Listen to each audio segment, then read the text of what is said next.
Viðir Ingólfsson, komdu sæll og blessaður. Sæll. Framundan lokakvöldið í meistaradeildinni þann 7. maí og þú ert annar eins og ekkert ýkja langt frá Jakobi. Telurðu eiga möguleika á sigri?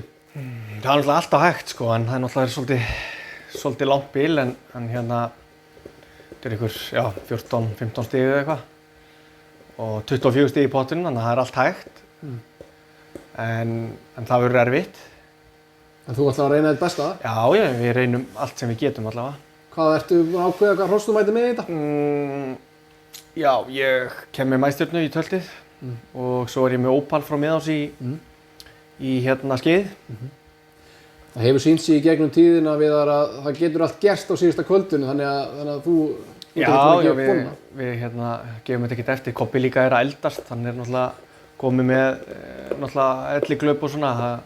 Ég gæti alveg trúa að myndi gleyma að snúa við eftir hægatölti eða eitthvað, þannig að það getur ýmislegt skeð sko.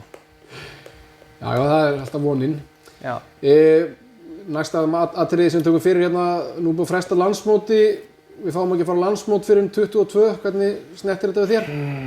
Þetta er náttúrulega bara skelfilegi tímar og hérna, en lítið sem að við svo sem getum gert í því. Og hérna við verðum bara að taka því eins og menn að það sé ekki landsmót. En ég allavega var ánægður með að landsmótinu skyldi vera aflýst en ekki frestað þangað til á næsta ári. Þannig að ég held að það hafi sýnt sig hérna 2011 að við eigum að reyna að sleppa því að hafa landsmót allavega á hverju ári. Ertu með, en svona að því að nú er óhjákvæmilegt að landsmót verða 4 ára fresti út af þessu, ertu með einhverja pælingar, finnst þér 2 ára frestur rétt eða ertu með einhverja pælingar í þeim málum? Ég veit það ekki. Ég held að landsmót eigi að vera á 2 ára fresti. Það sem við þurfum náttúrulega að gera er bara að við þurfum náttúrulega bara að ná að landa samningu við aðildarfélögin úti að þau séu búin að halda öll sín meistaramót áður en að vera landsmót því að það er náttúrulega búið að sýna sig í, ég veit ekki, síðustu kannski 5-6 landsmót að þar sem að kannski Þjóðverjarnir og Danirnir og Svíarnir eru að halda sín meistaramót helgin eftir landsmót og við þurfum náttúrulega að fá þetta fólk þessi erlendu gesti til að koma á mótið þannig að ég held að við þurfum að leggja allt kapp á það að þeir séu búnir með sín meistaramót og þannig að við fáum þetta fólk til að koma hingað.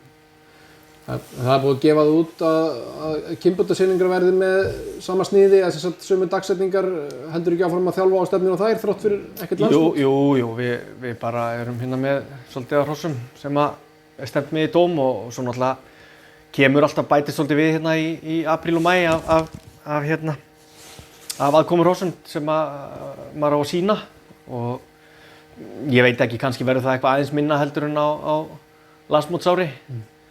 En allavega það sem hérna inni, við stefnum við bara ótrúð með í dóm, ekki spurning. Viðar, þannig að þú ert bara allar að gera þetta allra besta til að sigra Kobba en liðið þitt, þið eru líka í öðru sæti, er von þar líka?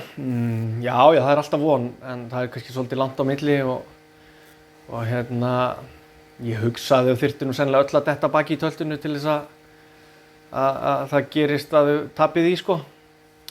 En við bara reynum að gera okkar allar besta og sjáum hvað það dregur okkur langt upp.